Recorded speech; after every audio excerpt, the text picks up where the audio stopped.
we are definitely going to be everybody's biggest game for sure. Oh, man. Quinn Ewers and the Texas Longhorns. That was Quinn Ewers at the Manning passing camp on Friday. Quinn Ewers and the Longhorns are coming into the SEC on July 1st. You're probably watching this on July 1st, maybe the day before. That quote right there is exactly how Texas doesn't understand the SEC. Because I'm going to tell you right now, and Quinn Ewers, he has other stuff to say, talking about how he knows how difficult the league is and how their team wants to win. He said all the right things too. He wasn't just saying crazy stuff, as we hear from time to time from players. But the notion that Texas will be everyone's biggest game, I can assure you it will be Texas A&M's biggest game. It'll probably be Oklahoma's biggest game, although they have a home game with Alabama. We'll see. It won't be Georgia's biggest game. It will probably be Georgia's second or third biggest game. It won't be Alabama's biggest game. I don't think they played LSU, but there is a mindset, and it's an understandable one for Texas. And I guess Oklahoma, but I don't know. And I'm sure there's going to be a fair amount of Texas people that watch this and so forth, and that's fine. And maybe they can kind of say in the comments below whether we're just hearing the A&M folks whine a lot, which we're hearing that plenty, particularly after the whole baseball kerfuffle, or if Texas does kind of think they're bigger than they are. And just to review the scoreboard real quick, Texas won the national championship in 2005. It was a great team with Vince Young and company, but mainly Vince Young. It was a really good team, though. And then, they played for it in, I think, 2009 against Alabama. Since that 2005 championship, Alabama, the Gators, LSU, and Georgia have all won multiple national championships. So the idea that Texas, because they're Texas, I guess, would be everybody's biggest game, no, that's not true. And this is the part where folks who've been in the league, the charter members, the 10 originals, so to speak, forgetting LSU, Tulane and Tech and all the other, they're used to this. They know that for whatever, every week you're going to have a tough game. It might not be the biggest game. Might not be. You can't just come out in the middle of the road. You can't just come out in the middle of the road. You got to work. That's the Texas of driving right there. In this league, every game's not a big game. That's not true. But if you're Georgia and you're going to play at Kentucky, and Texas is used to this, you have to understand that that's a really big game for them. And it's a big game for you, but it's not as big a game as it is for them. And you deal with that all the time. Like when Kentucky was a dominant force in basketball, which has been some time ago now, every time they went on the road in league play, everybody get all jacked up about Kentucky coming to play and all this, that, and the other. That's not what's going to happen with Texas. Now, people are going to be excited. There's no question about that. There's going to be excitement. Texas is a national brand. They're not a regional brand. They're a national brand. They should be winning national championships. But the hard part for them will be getting used to about once a month, you're going to be playing a game where, it's the biggest game of the season. That's what it's going to feel like. For Georgia, in September, so let's skip the Clemson game because I think that's in September, might be in August, but it's not going to compare to the other games I'm talking about coming up. For Georgia, they're going to have Alabama in September. In October, they play at Texas, and they play the Gators. They're arch rival. And in November, you can take your pick.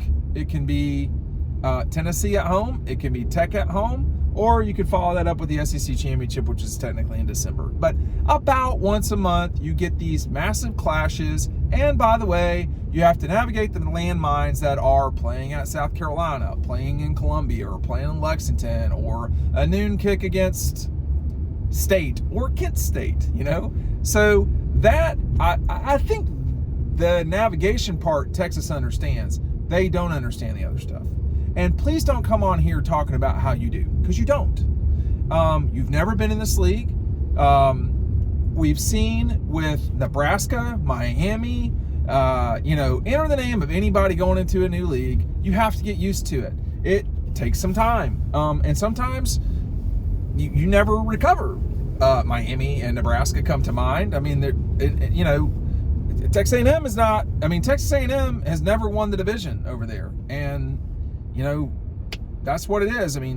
Missouri has had a better 10 years than Texas A&M, amazingly. I think that's, the East is weak. Well, okay, if you want to say that, you can, but, it's got the best program in college football in it right now. So, anyway, Texas will have to get, and Oklahoma too, because OU, which just gave Brent Venables a contract extension, I'm not sure I totally understand. He went 10-3 after not a great year his first season. I think they see light at the end of the tunnel. I think I see 7-6 or 8-5, something like that, 9-4 at the end of this tunnel this year. So sometimes we get a little happy with our contract extensions, and it's going to be different. It's going to be different. I don't have Texas's schedule right in front of me, but I know they play Georgia, Michigan, Oklahoma. They play a slew of games where they could possibly lose. And so does Georgia, and so does everybody else. In the Big 12,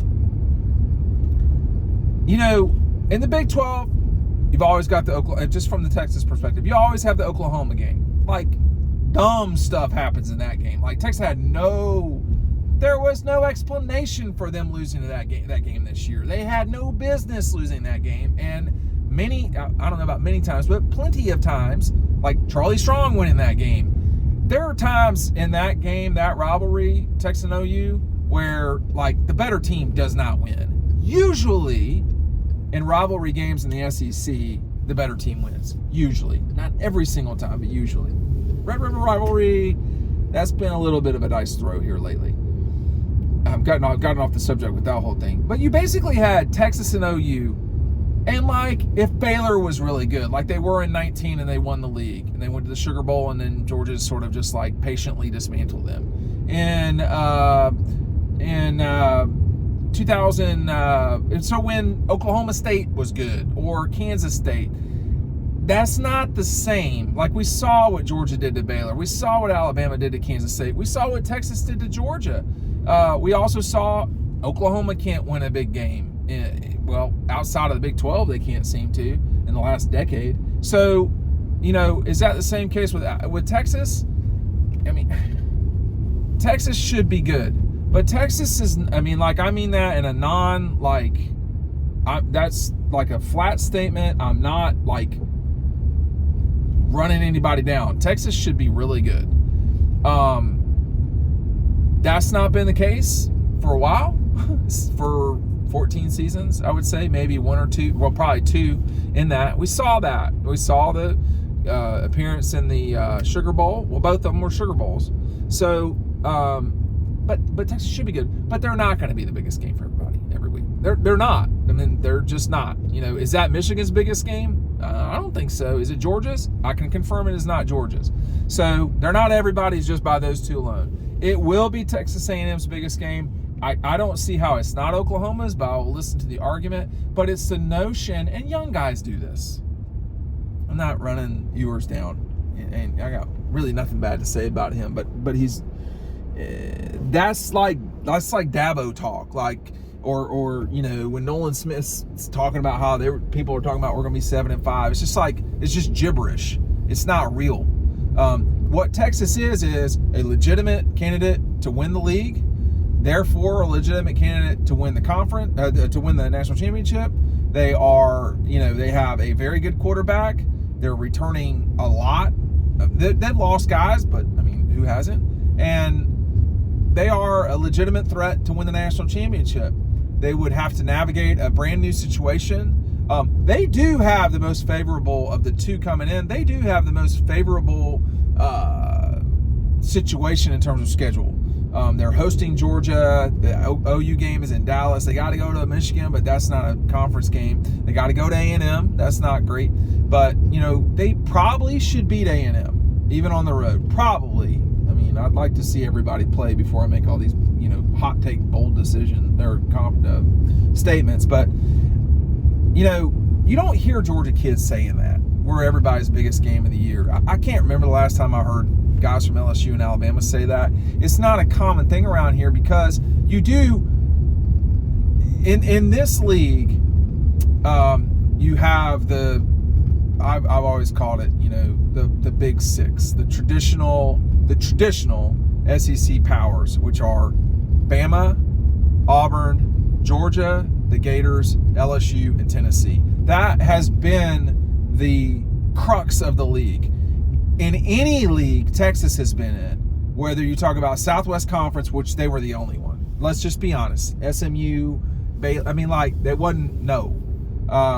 And Texas A&M was not in the Big 12, of course, and they weren't getting in, they were not a national power at all when this was happening, but you had Nebraska, and then Nebraska fell off the map. And then they have Oklahoma, they couldn't beat Oklahoma. So, I'm talking about 6 teams. Of those 6 teams, 4 of the Big 6 have won multiple national championships since Texas won theirs. Fact. So that's why I think in the SEC, in this league,